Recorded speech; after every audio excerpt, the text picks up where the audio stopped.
Hello friends, welcome to lecture series on business regulations subject. Let me start this session with a Sanskrit quotation, that is Vyaparam Droha Chintanam. See, every businessman is greedy. Naturally, business people are greedy to make profits. If provided an opportunity, they will be ready to go to any extent to make money. Under such circumstances, it is the responsibility of the governments to control them, to manage them, to build a conducive environment for the smooth functioning of business organizations in a country. So for this purpose only, from time to time, the governments has been bringing various laws, legislations and acts in this nation. Among such various business acts and legislations available, most important and prominent role is played by Contract Act. This is Contract Act of Indian Contract Act of 1872. It is one of the oldest act. As you can see, it has been in existence from the year 1872, even before our Indian independence. This Indian Contract Act came into existence from 1st September 1872 and it extends to the whole of Indian subcontinent. It extends to each and every nook and corner of this country. That means it applies to all the states and union territories of our country.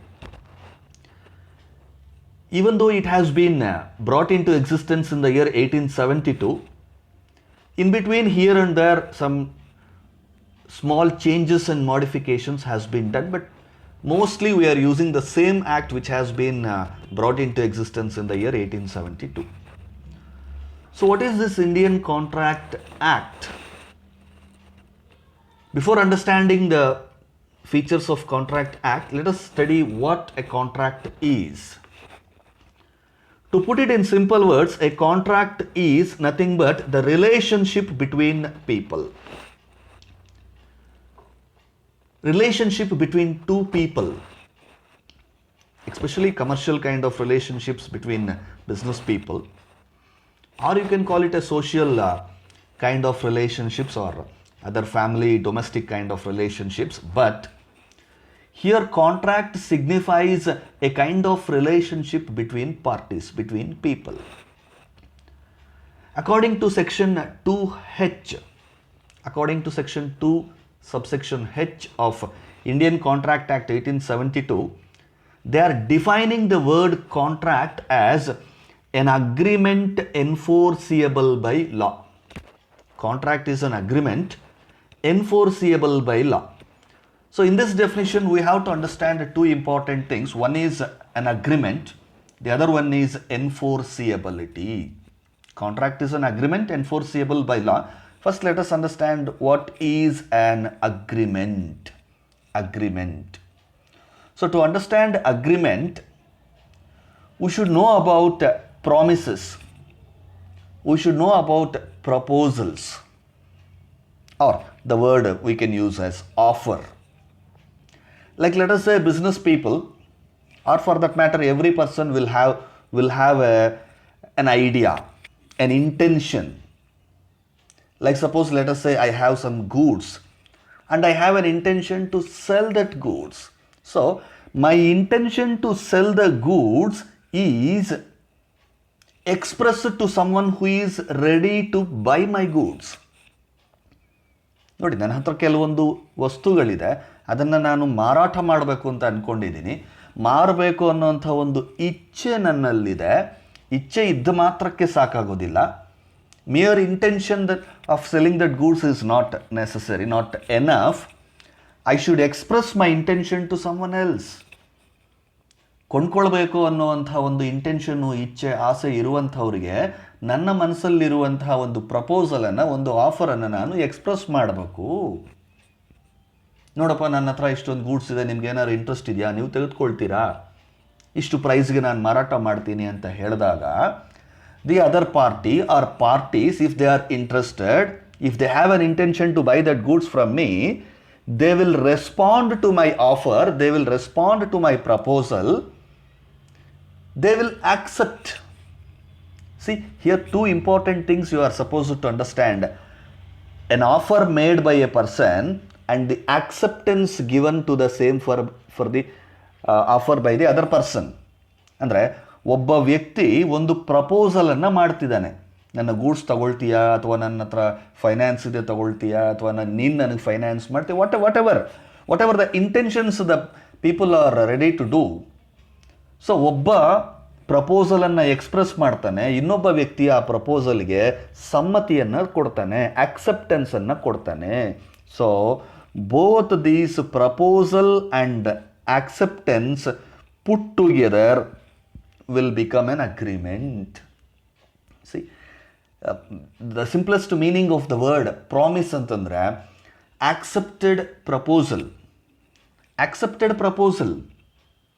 Any proposal, let us say I'm going to give a huge party in my house tomorrow, I'm welcoming you, please come. That's a proposal. The other person can accept, yes, I'll come to your house. So that's also an agreement. So for a proposal there should be an acceptance. Every accepted proposal will become a promise, and promise or a set of accepted promises forming consideration for each other. This is very important. ಒಬ್ಬ ವ್ಯಕ್ತಿ ಒಂದು ಆಫರನ್ನು ಮಾಡ್ತಾನೆ, ಇನ್ನೊಬ್ಬ ವ್ಯಕ್ತಿ ಆ ಆಫರ್ಗೆ ಆಕ್ಸೆಪ್ಟೆನ್ಸನ್ನು ಕೊಡ್ತಾನೆ. So offer plus acceptance will become an agreement if there are considerations. Like ನಾನು ಹೇಳ್ತಿದ್ದೆ, ನನ್ನ ಹತ್ರ ಒಂದು ಸ್ವಲ್ಪ ಗೂಡ್ಸ್ ಇದೆ, ಮಾರಾಟ ಮಾಡಬೇಕು. What is the price I am going to quote for that? What amount of money I am going to get by selling my goods? So, ನಾನು ಗೂಡ್ಸನ್ನು ಮಾರಾಟ ಮಾಡ್ತೀನಿ ಅಂತಂದರೆ ದುಡ್ಡಿಗೋಸ್ಕರ ಮಾರಾಟ ಮಾಡ್ತಾ ಇದ್ದೀನಿ. I am not giving that are distributing it as free, I am taking money. So money is the consideration. ನನ್ನ ಹತ್ರ ಇರುವ ಗೂಡ್ಸನ್ನು ನಾನು ಸ್ಯಾಕ್ರಿಫೈಸ್ ಮಾಡೋದಕ್ಕೆ ನಾನು ಏನು ಎಕ್ಸ್ಪೆಕ್ಟ್ ಮಾಡ್ತಾ ಇದ್ದೀನಿ, money, that is my consideration.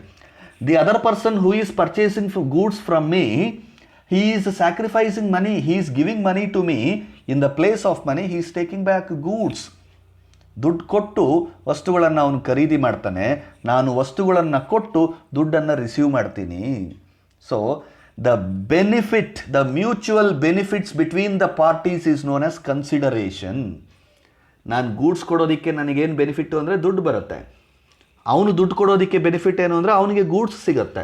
So both the parties are having mutual consideration. ಏನು ಕನ್ಸಿಡರೇಷನ್ ಇಲ್ದಿರ ನನ್ನ ಹತ್ರ ಗೂಡ್ಸ್ ಇದೆ, ಫ್ರೀಯಾಗಿ ಕೊಡ್ತೀನಿ ತಗೊಳ್ಳಿ ಅಂತಂದರೆ ಯಾರು ಬೇಕಾದ್ರೂ ತಗೊಳ್ತಾರೆ, ಬಟ್ ನನಗೆ ಅದರಲ್ಲಿ ಬೆನಿಫಿಟ್ ಏನು ಇಲ್ವಲ್ಲ. I am not doing any kind of charity here. Therefore any set or every set of promises forming the consideration for each other will become an agreement.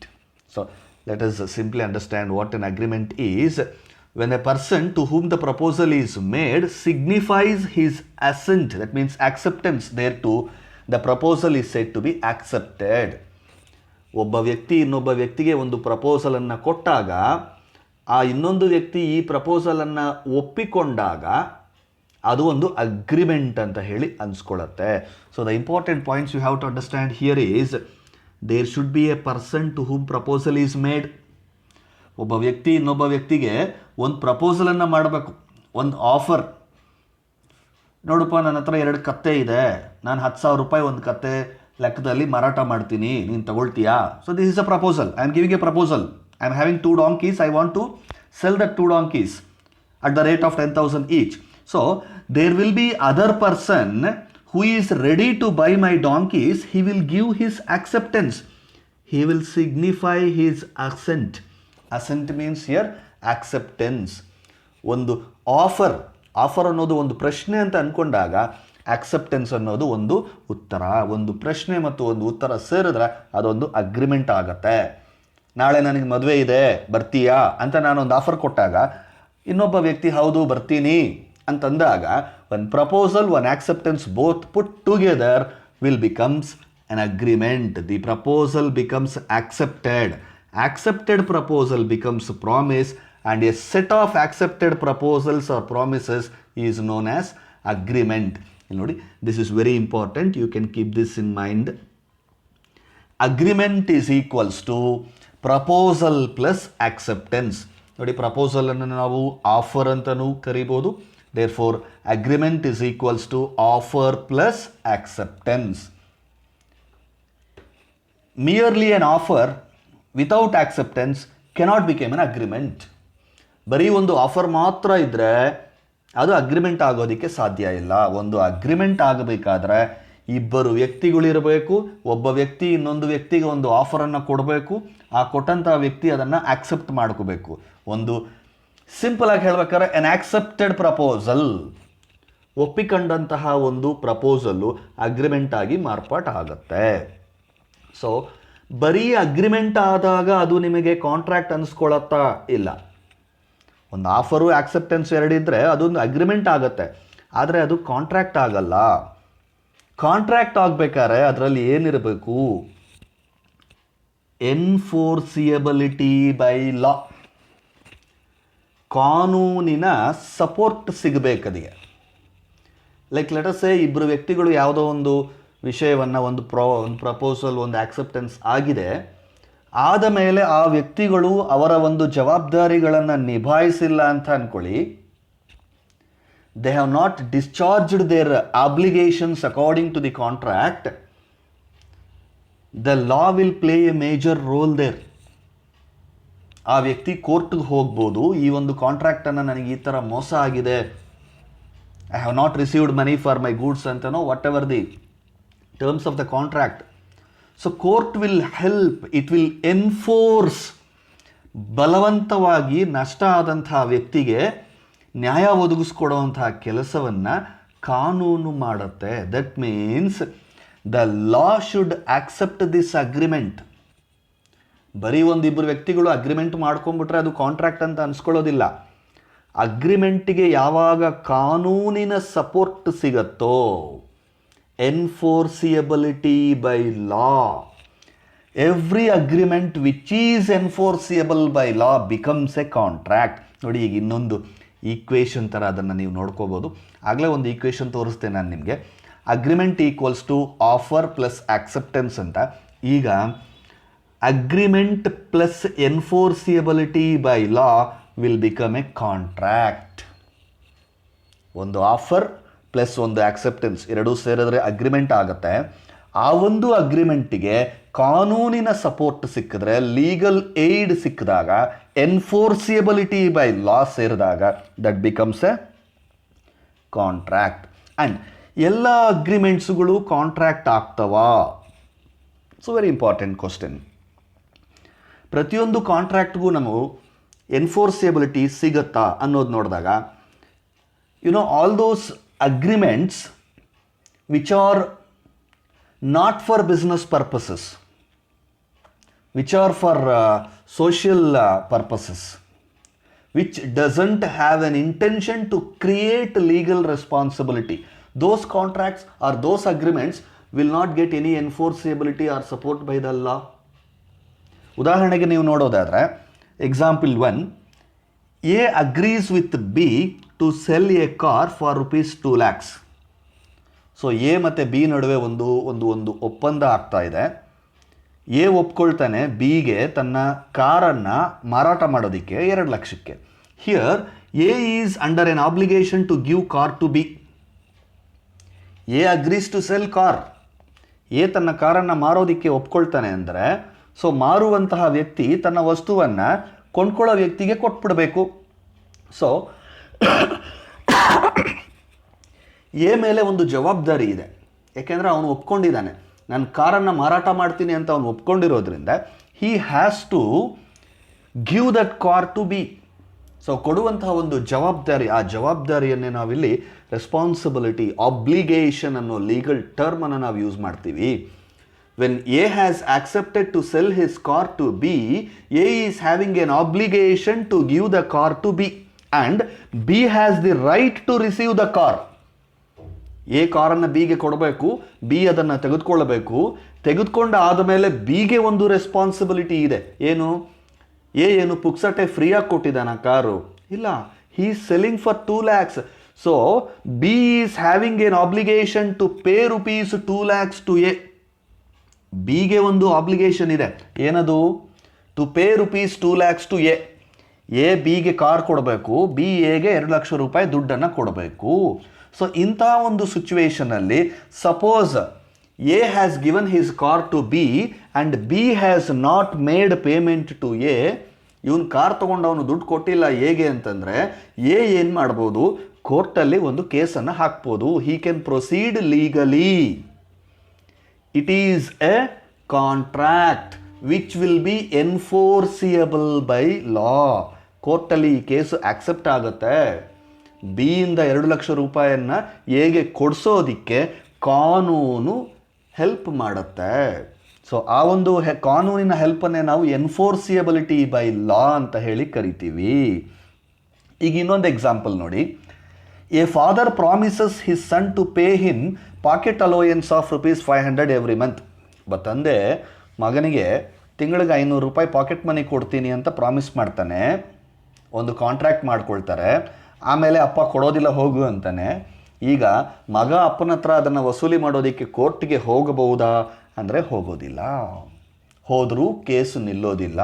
Y what is the difference between these two contracts here? Both are contracts only. The first one is a commercial contract. The second one, you should not call it as a contract. It is an agreement, but not commercial agreement. It is a social agreement. It is a social agreement. So, all social agreements cannot be enforced by law. It cannot be enforced by law. So, second one, ನಾನು father ಮಗಂದ ಹೇಳಿದ್ನಲ್ಲ, it's a domestic contract. So domestic ಅಗ್ರಿಮೆಂಟ್ಸನ್ನು ನಾವು ಕೋರ್ಟಲ್ಲಿ enforce ಮಾಡೋದಕ್ಕೆ ಸಾಧ್ಯ ಆಗೋದಿಲ್ಲ.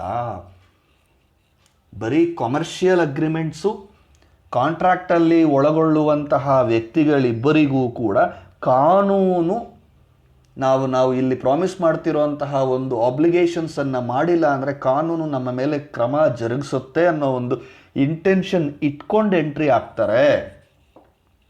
Suppose let us say one person invited another person to a party in his house. The other person went to the party, but suddenly that person says, "Oh, I am sorry, the party has been cancelled, please go home." ಇಂಥ ಒಂದು ಸಿಚುವೇಷನಲ್ಲಿ can he go to court? ನನ್ನನ್ನು ಪಾರ್ಟಿಗೆ invite ಮಾಡಿ ಇವನು party cancel ಮಾಡಿಬಿಟ್ಟಿದೆ. No, he cannot go to court because it is a social domestic obligation. It is not a commercial agreement. So ದಯವಿಟ್ಟು ಅರ್ಥ ಮಾಡ್ಕೊಳ್ಳಿ.